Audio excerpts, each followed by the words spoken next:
everyone, it's Shel from Paper Rock TO Studio.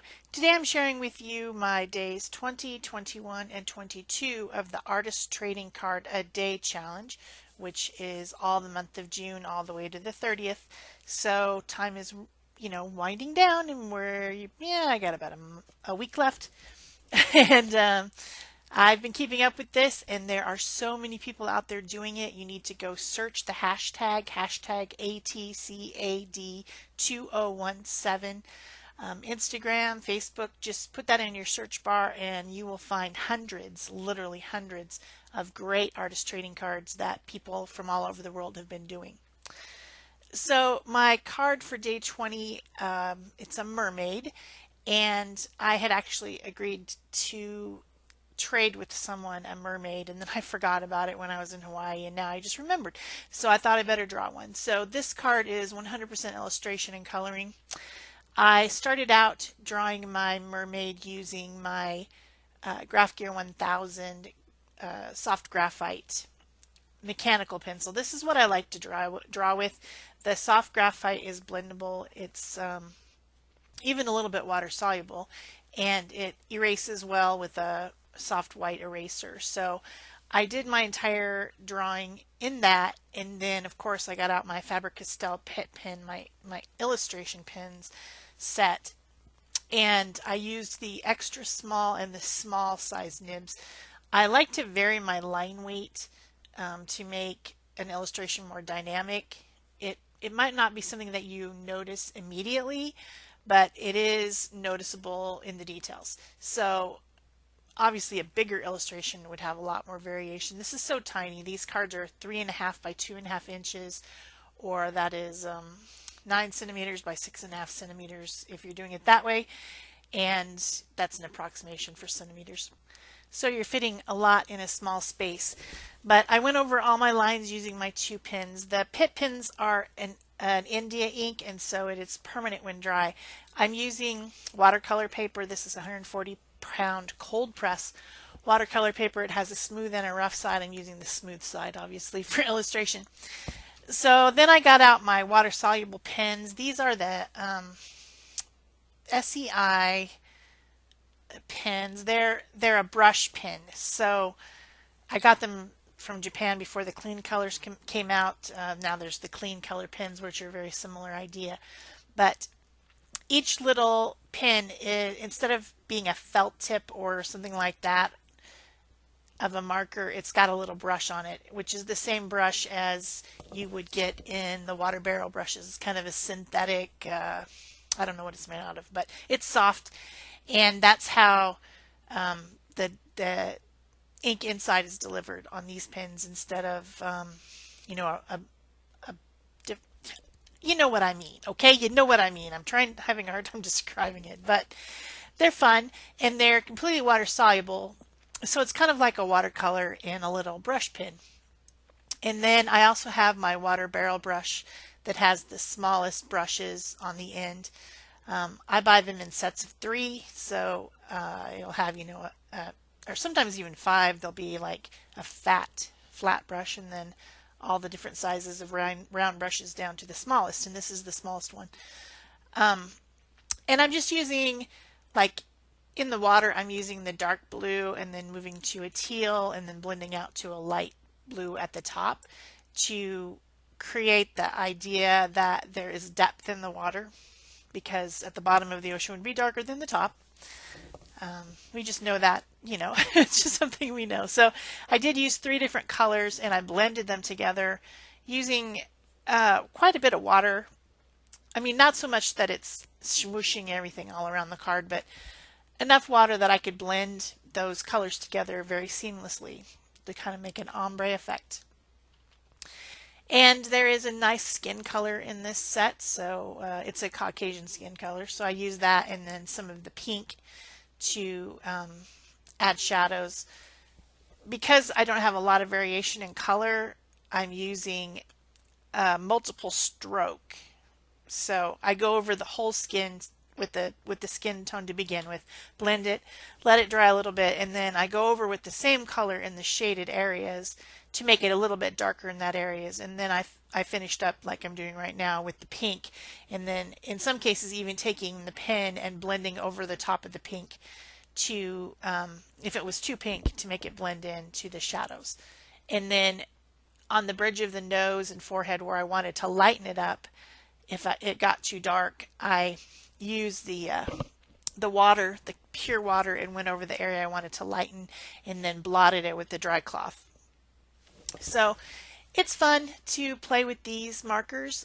It would probably be fun to have more colors, but I would get the clean colors, I guess. I think that's what they're called, clean color pens. Or maybe I would just get Tombos, which are just like a regular marker if I was going to go for some more watercolor markers. I have so many choices.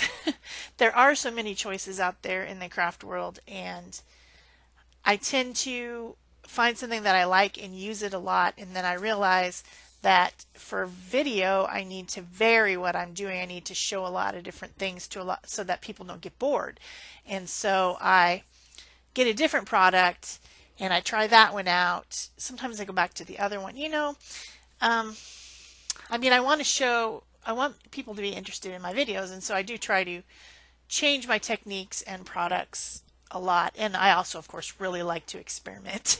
I love to experiment. I love to mix things up together, and use a lot of different products on the same project, which is what mixed media is. You're mixing up your media. That's probably my favorite thing to do besides doing collage and paper painting. So I tend to use a lot of different products, but in some cases, like in this one, all I used was illustration pens, a pencil, and these markers. You can definitely get interesting effects using just one or two products. So I don't know. I don't know what the balance is, but I'm not going to be running out and buying any watercolor markers right now because I already have these and I have regular watercolor. So why would I? So I ended up putting, I have an argument with myself about whether or not mermaids wear bikini tops. If there were mermaids, would they bother wearing bikini tops? Would they make them out of shells? I mean, how uncomfortable would that be? We've had this discussion before. But in this case, my mermaid is wearing a bikini top made out of some type of spiral shells, and her tail is purple, which matches her bikini top. Does that mean that she just slipped on her tail and it's not a real tail because it's not a fish color? Are there purple fish? All these things. These things go through my head. All I know is that she has curly hair and she has Caucasian skin and a purple tail. I don't know why. That's just how it came out.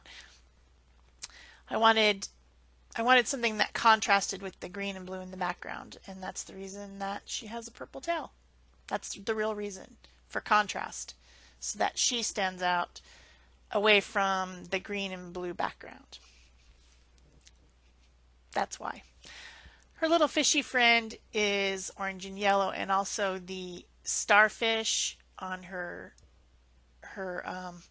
waist chain and necklace and crown are all orange and yellow as well, and that's a good contrast to the other colors. When you're limited in color scope, then you get more creative. So then to finish up, I'm using my white Posca pen with a few little dots and dashes around to add a little bit of white highlight, which also really brings out the detail in a project. And I think that's about it. I think that I go around the edges with an ink pad maybe, and I'm pretty much done. Just a straight up illustration, nothing fancy. And I'm going to send this one away very soon. As soon as I remember to do it. I have to put a stamp on it. Yep, there goes the ink pad, memento ink pad. And a few more little cleanups with the black pins, and we're done. There's Miss Mermaid. Hands in the air like you just don't care. Hey-o, hey-o. Okay, these gel prints I was doing the other day, and if you have watched the what was it, tag? These are the same ones that I made when I made the steampunk tag, and I will link that video up in the info card above so that you can find it if you didn't, so you can see how these prints were made using rubber stamps on the gel plate. And so I want to use them. I want to, they're pretty. I wanted to use them. So decided to start out my background using one of the prints. And these are kind of turquoise and olive toned prints that I did because I was obsessed with that color combination at the time. This one has kind of rectangles in the background, and the pattern on there kind of reminded me of trees. It doesn't have the little tops of the trees, but the way it has the vertical pattern reminded me of trees.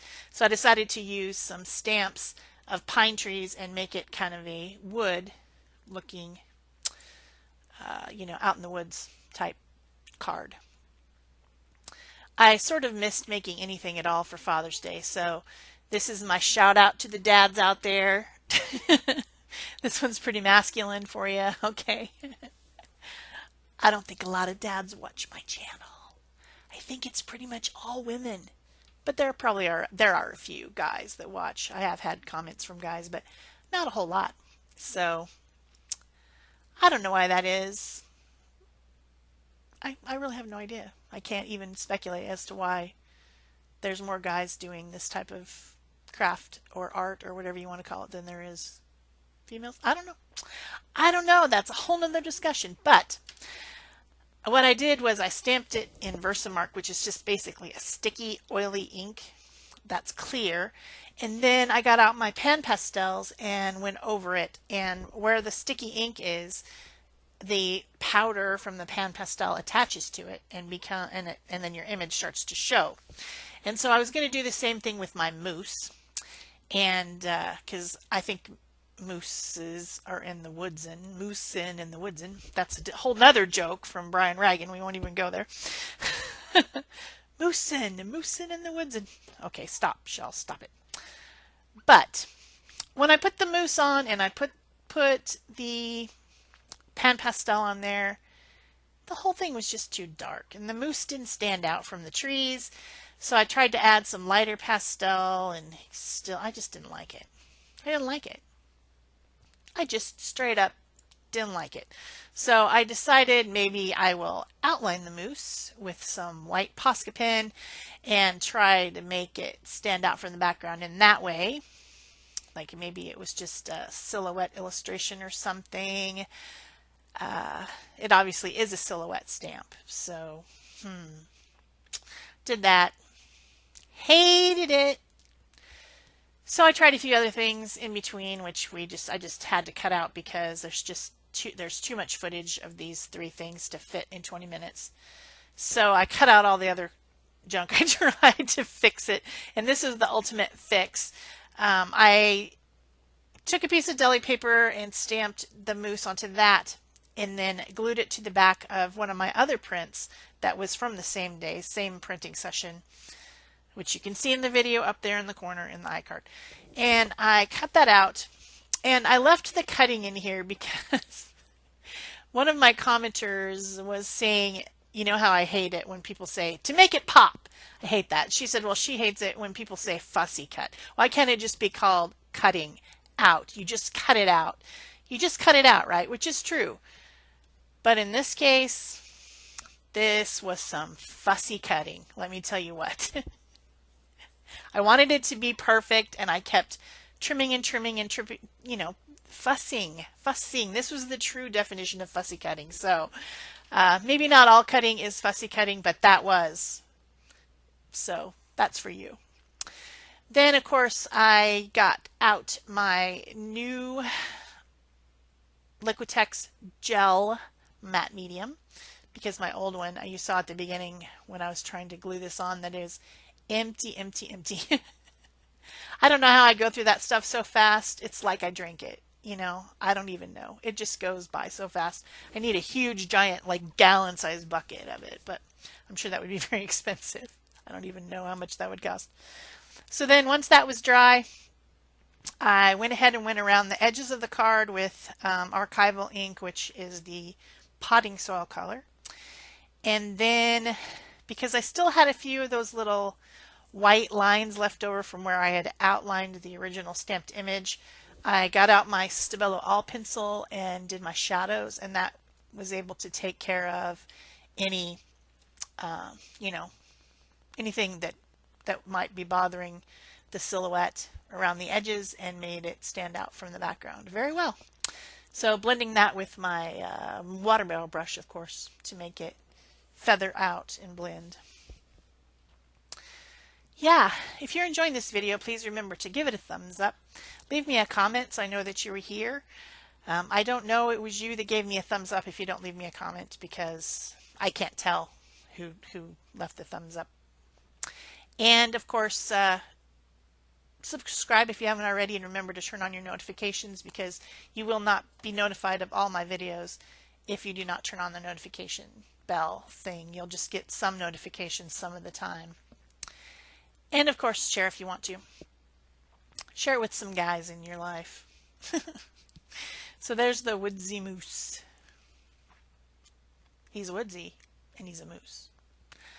Okay, the card for day number 22 started out as a gel print from that same jelly printing situation that I did earlier in the week, and I did not like this one, but I liked the back of it, like where the smears were from the mess I made on the back.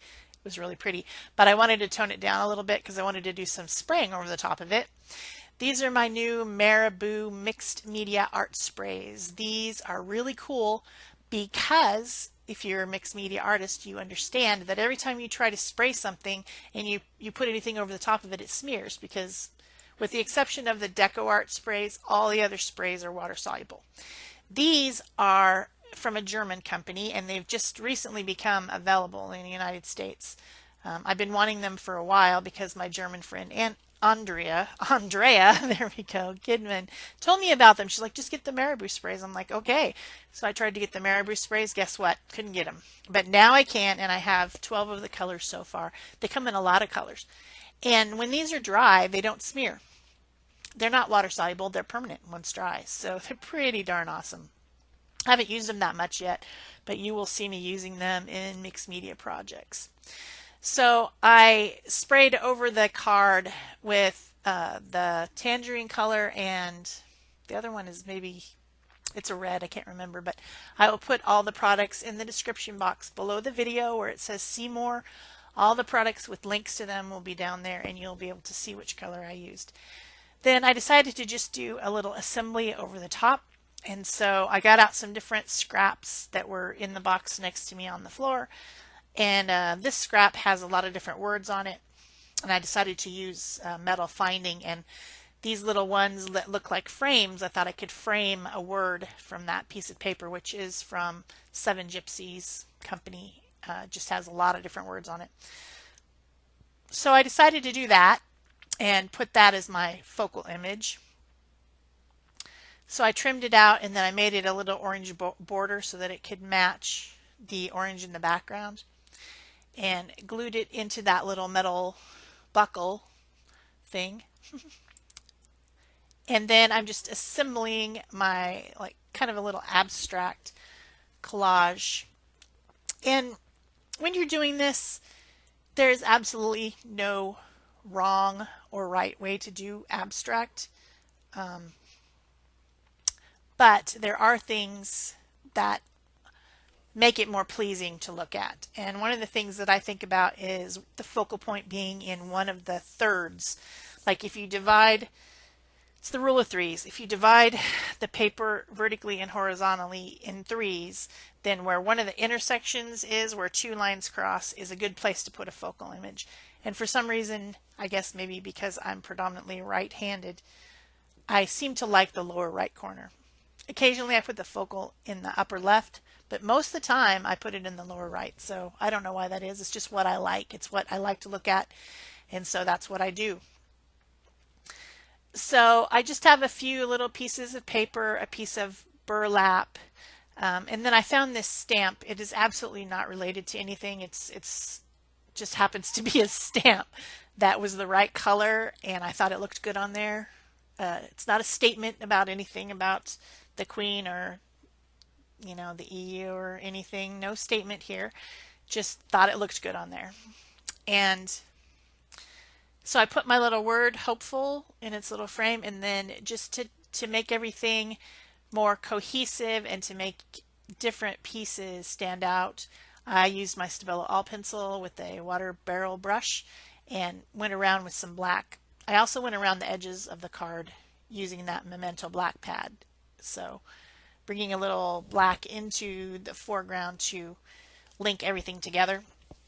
I also like the look of very bright colors with a little bit of black. A pop of black, did you say? No, you did not say that. You didn't say it.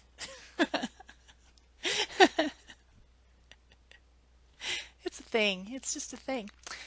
So I just keep adding some pencil, blending it, deciding, okay, I need a little bit more here. And that's all just personal preference and the way that I look at things. The word hopeful was in brown, and at that point I'm like, I have enough black on here that I need to darken this up. So I used my extra small pen from my illustration set to go over the letters and make them black and stand out more. And then I added some golden fluid acrylic black splatters, and that is it. So that's it for me. Thanks. Bye-bye.